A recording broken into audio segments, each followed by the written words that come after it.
the light of the world. Lord, you call me the light of the 우리가 예수를 믿기는 믿는데 두 종류가 있다는 거예요. 저는 여러분 애고가 끝난 자리라는 메시지를 두 주일을 통해서 선포해 드렸는데요. 자기 거짓자로 살아가는 성도가 있고 참 자아로 살아가는 성도가 있습니다. 거짓 자아로 살아가는 성도는 하나님의 언약의 약속의 말씀을 믿지 않고요. 하나님의 언약을 안 믿는 거예요. 하나님의 임재를 안 믿는 거예요. 믿기는 믿는 것 같은데 고난이 오고 핍박이 오고 환난이 오면은 다 사라져 버리는 거예요. 그런데 여러분 이 거짓 자아를 가지고 꾸미고 위선하고 위장해도 예수 믿는 줄로 하는 거예요. 그런데 이 거짓 자아가 깨어져야 참 자아가 우리에게 들어오는 거예요. 참 자아가 들어오면 예수 하나님의 형상이 회복되어서 이제 말씀이 기도가 찬송이 우리의 생각들을 짓눌러 버리고 점령해 버려서 이제는 하나님이 주시는 능력대로 살아갈 수 있는 거예요. 이게 참 자아예요. 이제는 죄악을 이기고 죄악을 물리치고 죄를 다스리고 지배할 수 있는 거예요. 이게 바로 살아있는 믿음이에요. 오늘 본문이 그 말씀하고 있는 거예요. 지금 여러분이 히브리 성도들이 핍박이 오고 환란이 오니까 배교하는 자들까지 나타난 거예요. 등배자, 하나님 앞에 등을 돌려버리는 거예요. 배교하는 자들이 나타나는데 히브리서 기자는 무슨 생각을 했는가 하면 이렇게 핍박이 오고 환란이 오니까 배교까지 하는데 이 핍박이 너무 세구나. 여러분 로마의 그 압제가 얼마나 힘들고 어려웠습니까? 그러니까 또 자기 동족의 핍박이 얼마나 힘들고 어려웠습니까? 그런데 이 핍박이 힘들어서 배교하는 것이 아니라 바른 믿음이 없어 배교하더라는 거예요. 하나님을 바로 믿지 않기 때문에 배교하더라는 거예요. 살아계신 하나님을 믿어야 되는데 죽은 하나님을 믿고 있더라는 거예요. 머리로는 구원은 논리를 전개해요. 입술로도 해요. 교리로도 알아요. 그런데 핍박이 오고 환란이 오니까 넘어져 버리더라는 거예요. 핍박이 오고 환란이 오니까 배교해 버리더라는 거예요. 그래서 살아계신 하나님을 믿으라는 거예요. 살아계신 하나님, 살아계신 예수님, 여러분이 심령 속에 영접하시길 주의 이름으로 축원합니다. 여러분 히브리서 9장을 보면은 하나님께서 첫 언약을 세우실 때도 피로 세우셨다 그랬어요. 모세가 시내산에 가서 율법을 받고 내려와서 그 율법을 백성들에게 다 전한 후에 이제 송아지와 염소의 피로 뿌렸어요. 그들에게 다 뿌리고 기구들에게도 뿌리고 두루마리에도 뿌리고 다 뿌렸어요. 피를 뿌렸다고요. 그러니까 첫 언약도 피의 언약이었어요. 근데 그 피가 짐승의 피였어요. 짐승의 피 말입니다. 이 짐승의 피는 무엇을 의미하느냐? 예수님의 피를 의미하는 거예요. 이 피는 그림자이고 실체는 주님의 보혈을 말하는 거예요. 여러분 430년 동안 애굽에서 히브리인들이 종사를 합니다. 이스라엘 백성들이 종사를 하죠. 그리고 마지막 날 유월절을 지키고 출애굽하는데 거기에 유월절 양을 잡아서 그 피를 문임방과 문설주에 바르지 않아요. 그리고 그들은 유월을 하지 않아요. 너물 월자예요. 마지막 재앙이 이제 피가 뿌려져 있는 임방과 문설주에 피가 뿌려져 있는 어린 양의 피가 뿌려져 있는 짐승의 피가 뿌려져 있는 가정을 넘어가는 거예요. 그게 너물 월자 유월절이라는 거예요. 그 피도 예수님의 보혈을 상징하는 것이었어요. 그 짐승의 피는 예수님의 피의 실체는 예수 그리스도의 보혈이었어요. 난 주의 보혈 아래 있네. 난 주의 보혈 아래 있네. 그렇습니다. 보혈은 예수님의 보혈은 죄의 문제를 해결해 주는 거예요. 여러분 우리가 오늘 하나님 앞에 찾아 나와 예배하는데 여러분 행복합니까? 평안합니까? 즐겁습니까? 아멘 안 하는 분들은 졸고 있는 건지 지금 그렇게 기쁘고 즐겁고 행복하지 않은지 모르겠습니다. 여러분 우리가 기쁘고 즐겁고 행복한 이유는 뭐냐? 죄의 문제가 해결되면 기쁘고 즐겁고 행복하고 평안한 거예요. 죄에 짓눌려 있으면은 내가 지금 올 때의 마음과 갈 때의 마음이 전혀 다르지 않는 거예요. 그러나 죄 문제를 해결받은 성도는 하나님 앞에 와서 예배 드려도 기쁘고 돌아가도 기쁘고 집에 가도 기쁘고 즐겁고 감사한 거예요. 이게 여러분 보혈의 능력이에요. 최고의 복음이에요. 복음 중에 복음이에요. 이게 바로 살아계신 하나님을 믿게 되는 거예요. 살아계신 하나님을 믿는 성도는 주의 보혈 아래 있는 성도예요. 주의 보혈이 저와 여러분의 죄를 씻을 때에 황소와 염소의 피로 하지 아니하고 자기의 피로 단번에 성소에 들어갈 은혜를 저희들에게 허락해 주신 것이에요. 예수 그리스도의 보혈이 저와 여러분의 피로 저와 여러분의 죄를 씻어 주실 때에, 그것이 믿어질 때에, 그것이 내 심령 속에 그리스도의 보혈의 피가 뿌려질 때에, 그때 우리가 살아계신 하나님을 믿게 되는 거예요. 이분 논리는 정연한데 마니아한데 교리적으로 대단한데 그 안에 예수가 없을 수 있어요. 그건 뭐냐? 주의 보혈이 뿌려지지 않기 때문이에요. 주의 보혈로 속죄함을 받지 못했기 때문이에요. 오늘 본문이 바로 그 말씀이에요. 하물며 영원하신 성령으로 말미암아 흠없는 자기를 하나님께 드린 그리스도의 피가, 그리스도의 피, 이게 보혈이에요. 보배보자 피혈자예요. 보혈이라는 말은 우리 한문 용어인데 보배보자 피혈자라고 해요. 보배로운 피라는 거예요. 그냥 피가 아니고 말입니다. 죄가 없으시고 죄를 모르시고 알지도 못하시고 죄도 없는 그분이 저와 여러분을 대신하여, 저와 여러분의 죄를 대신하여 십자가에 설려주신 피이기 때문에 그 피가 보혈이에요. 보혈. 그리스도의 피가 어찌 너희 양심을 죽은 행실에서 깨끗하게 하고, 결론을 먼저 말씀드린다면은 이 보혈이 죽은 행실에서 우리를 깨끗하게 하는 거예요. 그리고 두 번째는 살아계신 하나님을 섬기게 하는 거예요. 살아계신 하나님을 믿게 하고 살아계신 주님을 믿게 하는 것은 예수 그리스도의 보혈이에요. 보혈 말입니다. 여러분, 주님의 보혈의 능력이 무엇인가? 한마디로 말한다면 살아계신 하나님을 섬기게 하는 능력입니다. 살아계신 하나님을 믿느냐? 지적인 하나님을 믿느냐? 논리적인 하나님을 믿느냐? 교리적인 하나님을 믿느냐?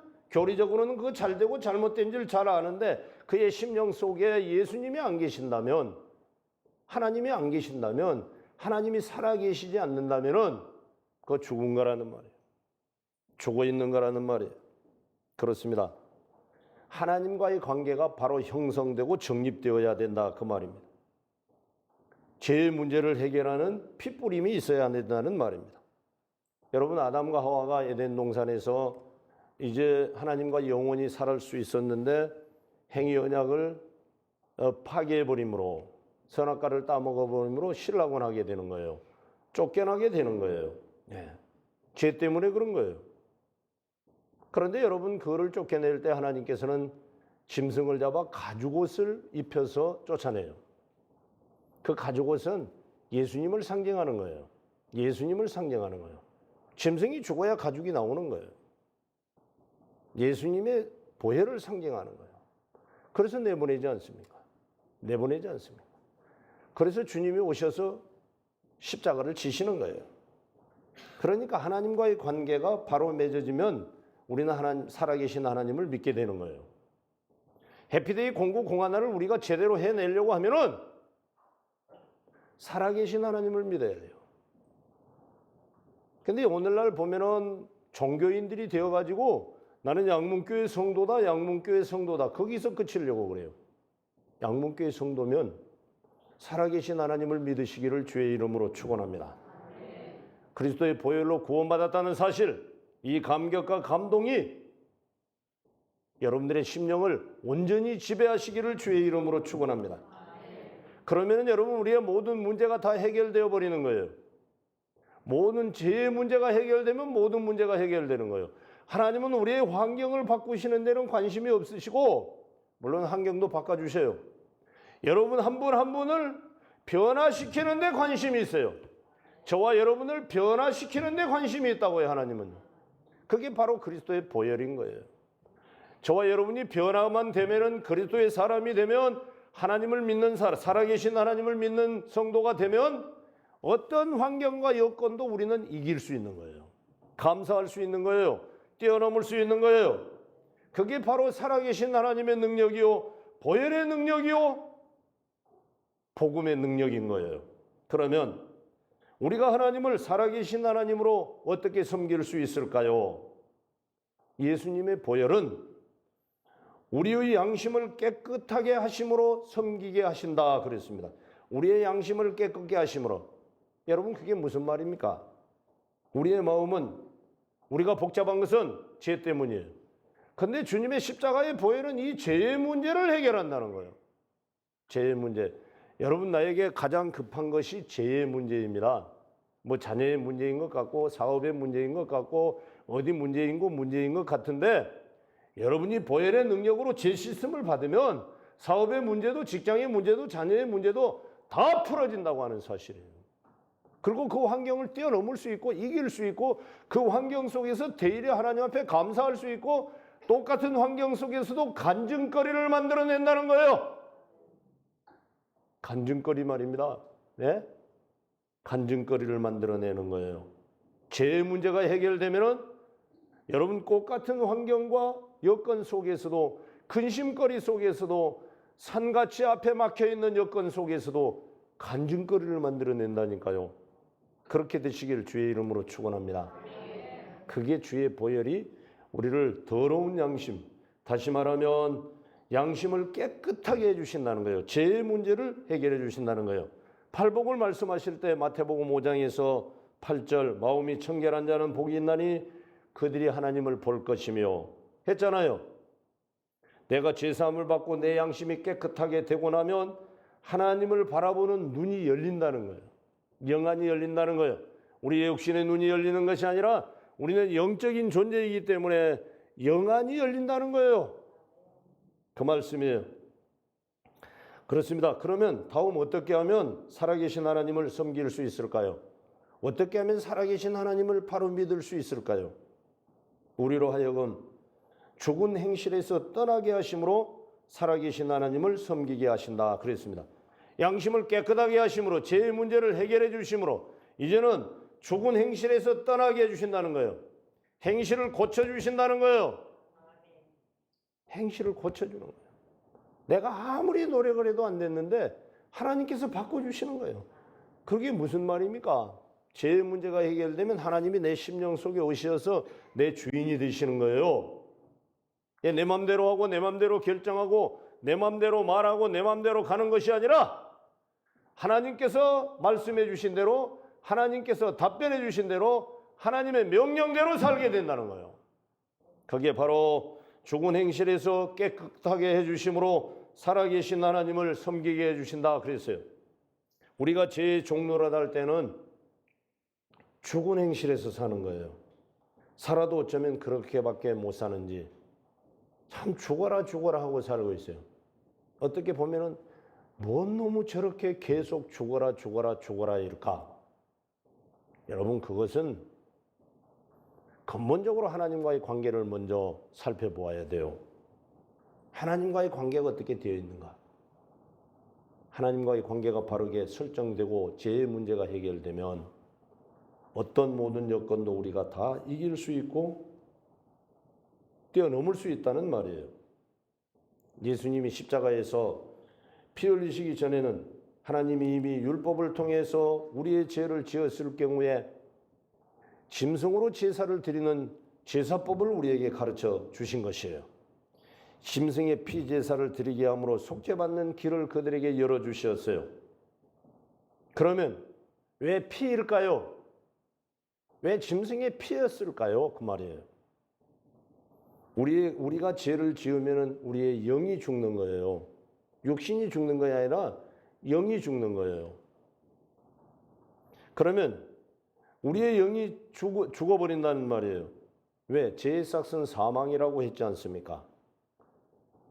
그래서 이 죄에서 사함을 받으려면 생명이 하나님 앞에 속죄 제물로 드려야 돼요. 이 생명은 피예요. 피는 생명에 있다 그랬어요. 짐승이 피를 흘리는 것은 짐승이 죽어야 된다는 말이에요. 죽음으로 그 피를 흘린다는 거예요. 살아서 피를 흘릴 수는 없죠.